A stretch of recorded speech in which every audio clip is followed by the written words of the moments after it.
everyone, it's Turbo Tom here in the Mad Lab. Welcome to our detectives workshop that we're doing today. So to start with, we're having a look at some stuff to do with what's called forensic science. You might have heard that word before. It's the kind of science that's all to do with solving crimes. So to start with, I need to show you a little bit of a crime scene. So I've got a picture over here that I'm going to show you.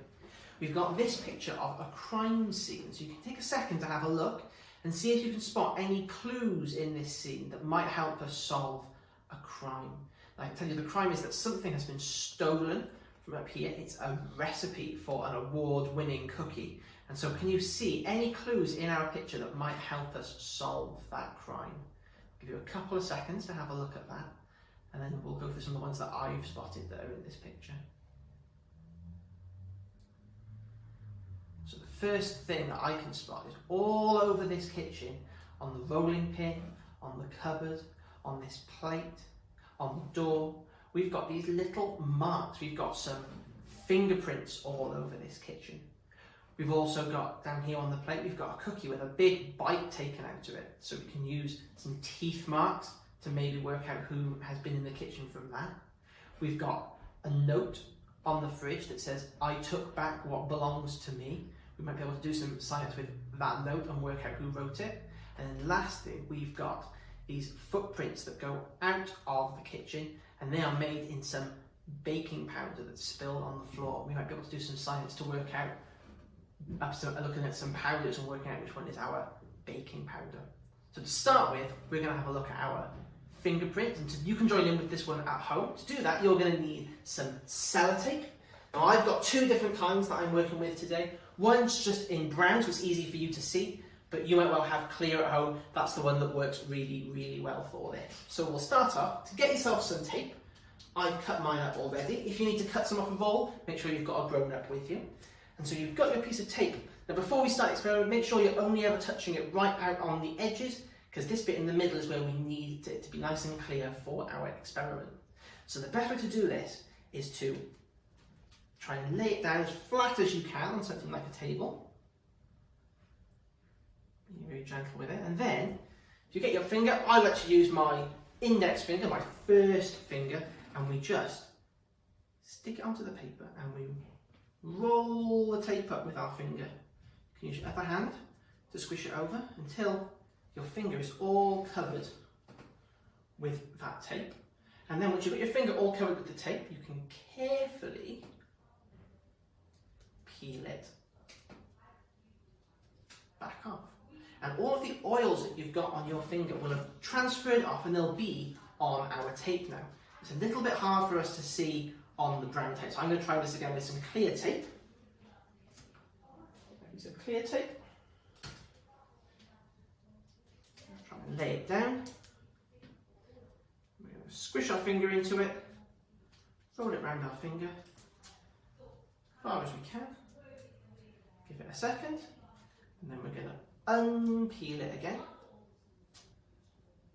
And then you're going to need to look at it closely. It might help to put it up against something. Something dark tends to work really, really well. You might be able to do it against your hand, but if you hold it up, you should be able to see all of the little lines that make up your fingerprint. It's much easier sometimes to look at it on your piece of film than it is to look at it on your fingerprint. And you can also keep that. You could stick it onto a piece of paper. I'm going to stick it onto my table over there. And then that copy of my fingerprint is saved, and it'll always be on there. It'll be really easy to go back and look at it. I can even give it to someone else for them to have a look at as well. So we've had a look at our fingerprints. Let's have a look at another print that we've got in our kitchen. We're going to have a look at the teeth prints on that cookie that we saw earlier. Now to do this, you might have a piece of bread, or you might be using a piece of a polystyrene cup or a plate. So I'm going to show with the cup, but it works the same if you're using the bread. So I've got a cup here. You might need a grown-up to help you with this one, because we're going to want some wedges, some slices like this. So with a grown-up to help you out, you need some scissors. And all you need to do is cut along one side of your cup, turn it all the way over, do the same thing again, turn it again, and turn it one more time. So you cut your cup up 4 times. And this is going to give you 4 pieces that you can pull off the cup. When you fold it out, it almost looks like a bit like a strange flower, but we're going to have these 4 pieces. If they break a little bit, it doesn't matter. Which means you can actually try this experiment 4 times if you're using a piece of foam. You might only get 1 go if you're using some bread for this. But what we're going to do is we're going to have a look at our teeth. It can be quite hard to see our teeth, especially the ones up at the back, but this can give us a good picture of what our teeth are shaped like. So we're going to use this. I'm going to put it as far into my mouth as possible, and I'm going to bite down. Now I'm not trying to eat the cup, we don't want to eat the cup. And if you're using bread, you don't actually want to eat the bread just yet. You can always do that later. For now, we just want to leave a mark in our bread or in our cup. So we're going to put it all the way in, as far as you can, and then bite down. So you see, I haven't bitten it off, I'm not chewing on it, I've just put a line into here that's now made from my teeth. You might be able to see that we've got different shapes all around there for the different kinds of teeth that we've got. We've got these little thin holes at the front for what we call our incisors, our biting teeth at the front. And then we've got big ones at the back for what we call our molars, they're for grinding up our food. Now if you're missing any teeth, if any of your teeth have fallen out, you might well have a gap there. Now I've got all of my teeth, so I've got a full set that go all the way around.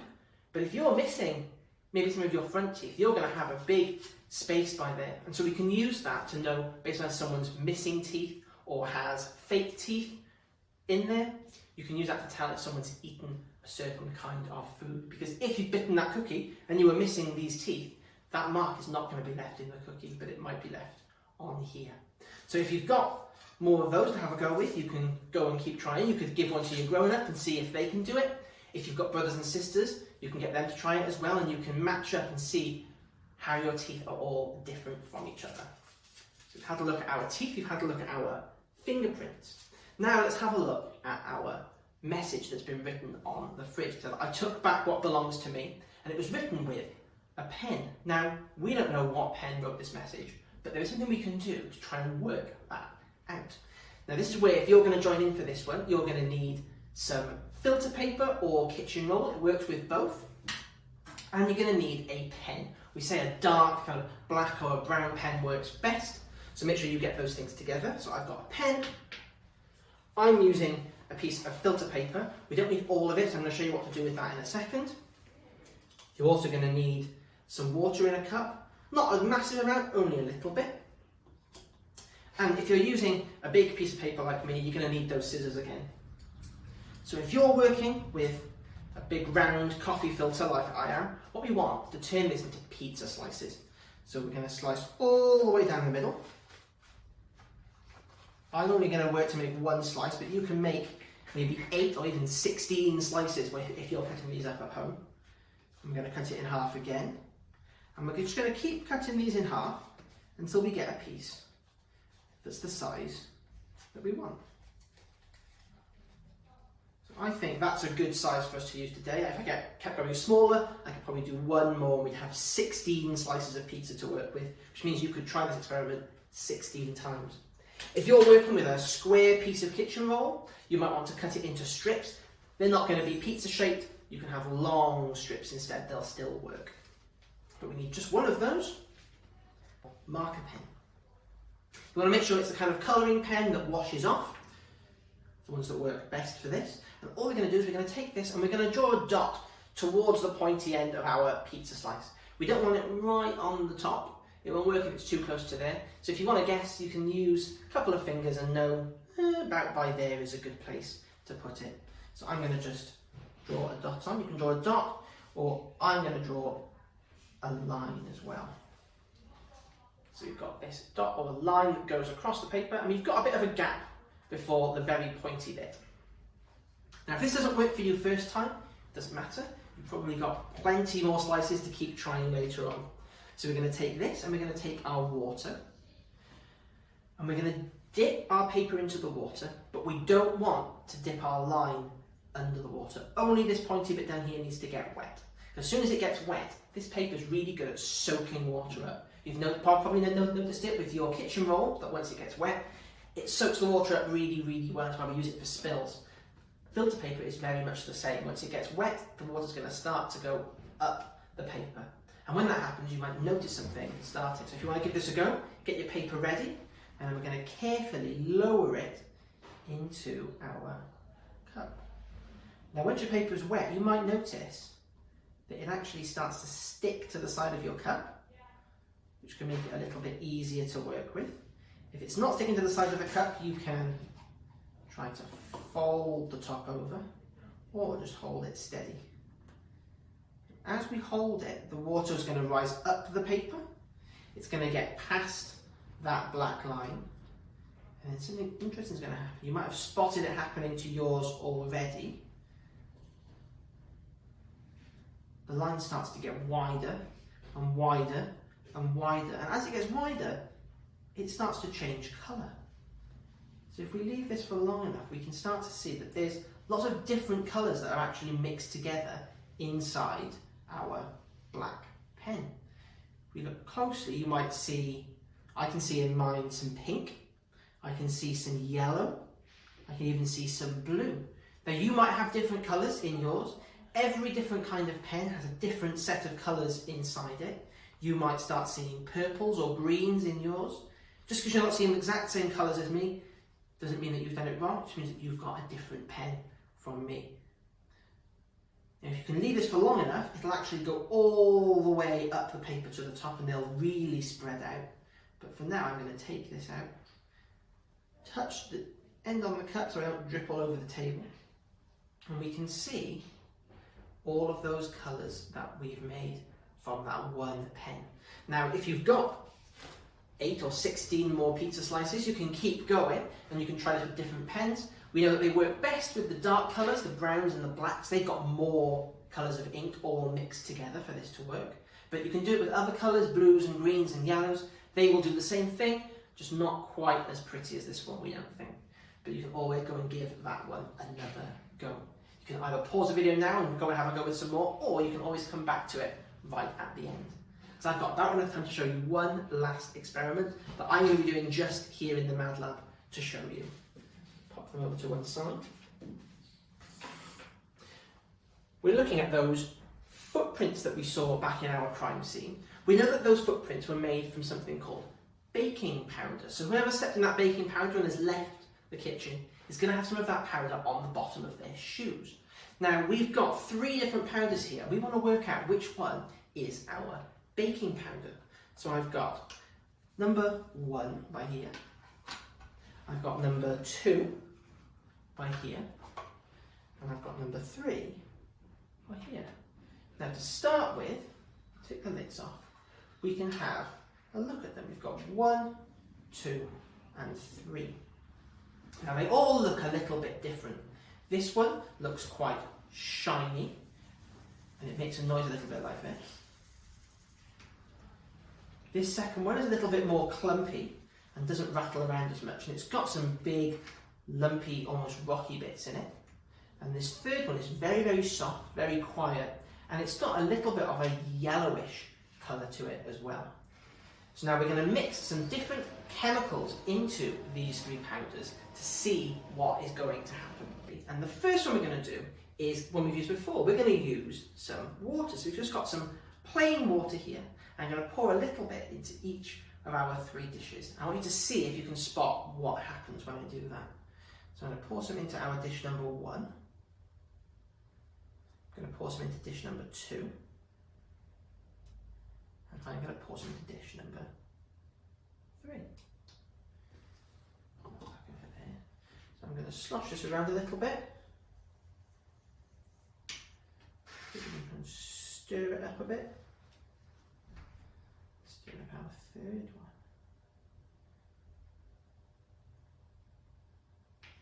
There we go. So now if you have another look at it, you might be able to spot another change that's happened. So we can see our first one, it's changed a lot. You can actually see all the way through it, and you can see the line that I've drawn on the bottom of the dish, because our number 1 has dissolved into the water really, really well. It's a little bit left, but most of it has dissolved. Now our second one Some of it's dissolved, but it's almost kind of turned into like a white paste stuff that we've got. It's very, very pasty and quite thick. And then number 3 looks almost like milk or cream. It's very, very thick. There's lots of lumps going around in it. It's a little bit gross. Now we're going to add one more thing, one other chemical. This is a chemical that you actually put on your fish and chips. We're going to be using some vinegar. So I'm going to put some vinegar into number 1 and we'll see if anything happens. Okay, I'm going to put some into number 2. And we're going to put some into number 3. Oh, it's very much only happened in one of these. So number 1 and number 3 have just gone a little bit brown because I put some brown vinegar in them. But number 2 has fizzed up, made lots and lots of bubbles. Now, if any of you did Nuclear Naz's workshop all about chemistry, you might recognise this from what happened in her workshop. We've mixed some vinegar with powder number 2 and it's made a gas. This gas is called carbon dioxide and it tells us that number 2 was our baking powder. Because when baking powder and vinegar come together, we get a chemical reaction and we make lots and lots of gas, lots and lots of bubbles. So now we know that sample number 2 is the one that was in our kitchen crime scene. That is our baking powder. So now, unfortunately, that is all we've got time for today, but it's been great to have you here in the Mad Lab. I hope you've really enjoyed joining in with our experiments. As I said, you can carry on with some of those at home. I just want to say thank you very much for having us and have a great rest of your day. Thank you very much. Bye.